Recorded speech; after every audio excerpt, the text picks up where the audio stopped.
السلام عليكم البنات، كي دايرين؟ لاباس عليكم؟ اليوم غنصور لكم الطريقه ديال الكيكه. غنحتاجو 4 بيضات البنات، غنحتاجو كاس سنيده، كاس زيت نباتيه، كاس حليب، وغنحتاجو 2 خميرات الحلوى، وحده فاني، وغنحتاجو نسكوي، وغنحتاجو كاس باش نعبرو الدقيق ديالنا. وغنبداو على بركه الله البنات. كنديروا وحده فاني، كنزيدوا السكر، وكنخلطوهم مزيان حتى كنديروا البيض، وكنديروا السكر سنيده، وكنديروا الفاني، كنخلطوهم مزيان حتى كيخلطوا، حتى كيكونوا منسجمين مع بعضياتهم. عاد كنزيدوا كاس زيت نباتيه،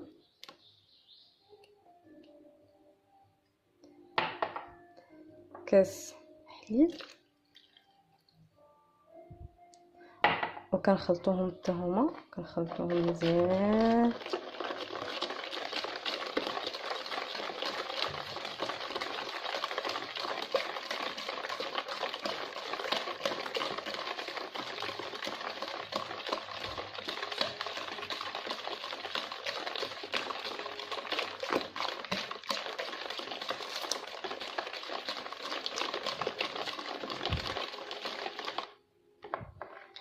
خلطو من بعد كتعبروا 3 كيسان ديال الدقيق بهذا الكاس اللي عبرتو به السنيده والحليب والزيت النباتيه، كتعبري به الدقيق ديالنا. كديري 2 كيسان هما الاولين، وكتخلطي حيت كاين الدقيق اللي كيشرب، وكاين الدقيق اللي ما كيشربش بزاف. كديري الكاس الاولاني، الكاس الثاني، وكتخلطي حتى كتشوفي الدقيق الا باقي جاري كتزيدي الكاس الثالث. الا الخليط ديالنا هو هذاك خاطر صافي كتحبسي، ما كتزيديش الثالث. خاص يكون الخليط ديالنا خاص يكون خاطر. كنتمنى ان شاء الله تعجبكم الطريقه وتجيكم سهله يا البنات. كيكه كتحمر الوجه. كتشوفوا انا الخليط باقي عندي جاري، غنزيد الثالث كما قلت لكم. اغلبيه كديري 3 كيسان ديال الدقيق، كاس كبير. ما كنعبروش كاس ديال العنبه البنات، لا نديرو كاس كبير.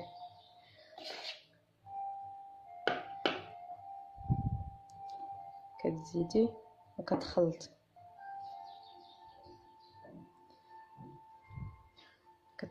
في الاخير كتضيفي خميره الحلوى كتغربلوها.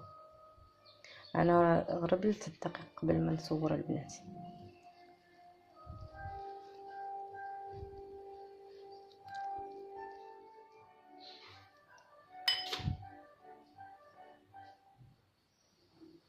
صافي البنات، هي الكيكه ديالنا واجده. شفتوا كيكون الخليط خاطر ماشي جاري. كتاخدي 4 الزليفات كتقسمي بها الخليط ديالنا. البنات ملي كتقسمي الخليط كدهني المول، وديجا انا درت الفران باش يسخن. وكتاخدي الزلافه الاولى تكبيها في المول ديالنا،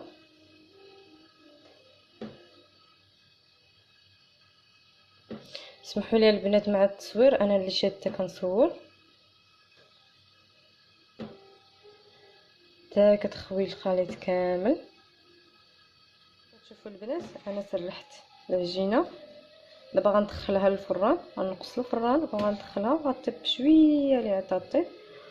ومن بعد ملي نحيدها غنرش نسكوي.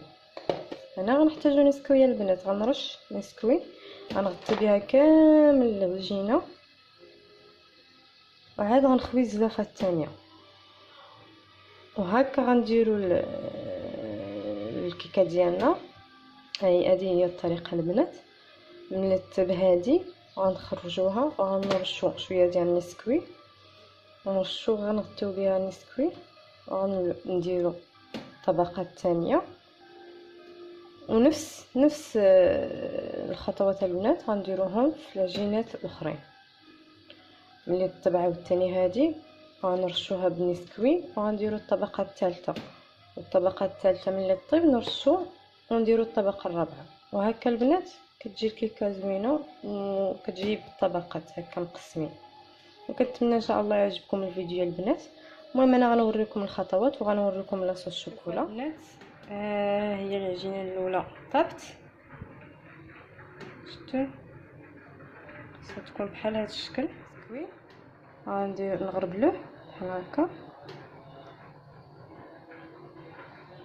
حتى كنغطيو العجينه كامله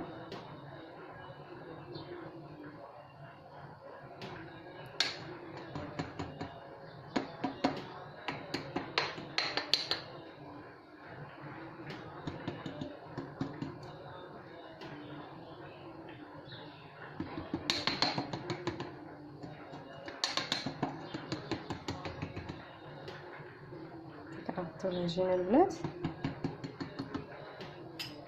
عاد كنزيدو العجينه ثانيه عفوا عاد كنزيدو العجينه الثانيه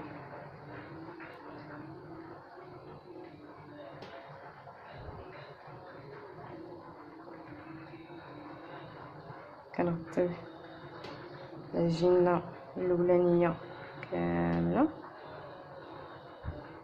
ملي كديري العجينه كتسرحيها تكون متساويه باش ما تجيكش جهه طالعه وجهه نازله. غساله دغيا كطيب راه ما كتشدلكش دغيا كطيب. نهز شي معلقه باش نحيد داكشي اللي بقى. دابا غنسرح العجينه البنات. سرحت العجينه دابا ما غندير ليهاش العافيه من التحت غندير لها العافيه من الفوق. غندخلها لتحتاني وغنقص مزيان البنات باش ما تحرقش ليا باش تخلي طب عليها بشويه صافي البنات. العافيه خاصها تجيها من الفوق ما تجيهاش من التحت. يلا البنات الطيب هادي ونعاودو التجربه الثالثه. طيبنا الفوق غندهنوها حتى هي البنات.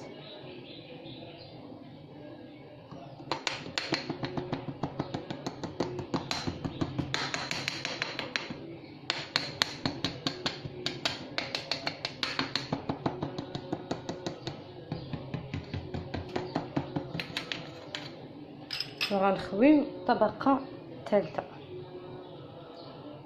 هذه هي الطبقه الثالثه البنات غنخويوها.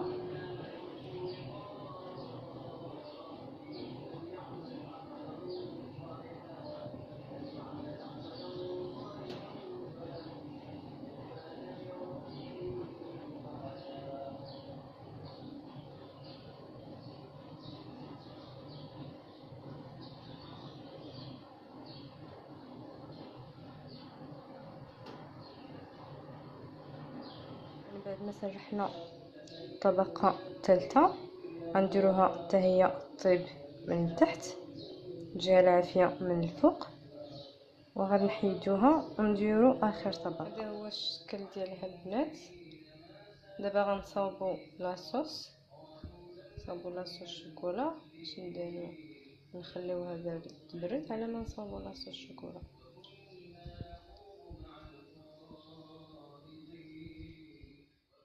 لاصوص الشوكولا غنحتاجو كاس الزيت، كاس سنيده، كاس الحليب، كاس كاكاو ايديال.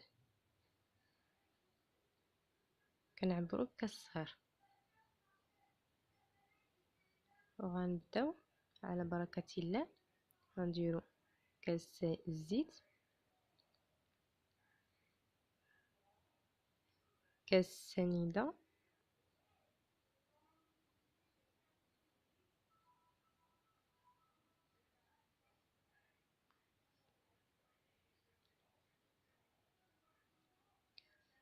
كاس الحليب وكاس كاكاو ديال،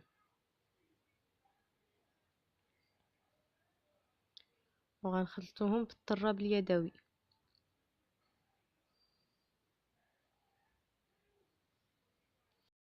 من بعد البنات ها هو الشكلاط ديالنا وجد كما كتشوفوا، خاطر كطربيو الطراب اليدوي. ولا من بعد ما درت لاصوص الشوكولاط في الثلاجه يبرد، حيدته وكتغطوه به الكيكه كامله، وكتجي في هذا الشكل ان شاء الله. راه زوينه، نتمنى تعجبكم يا رب.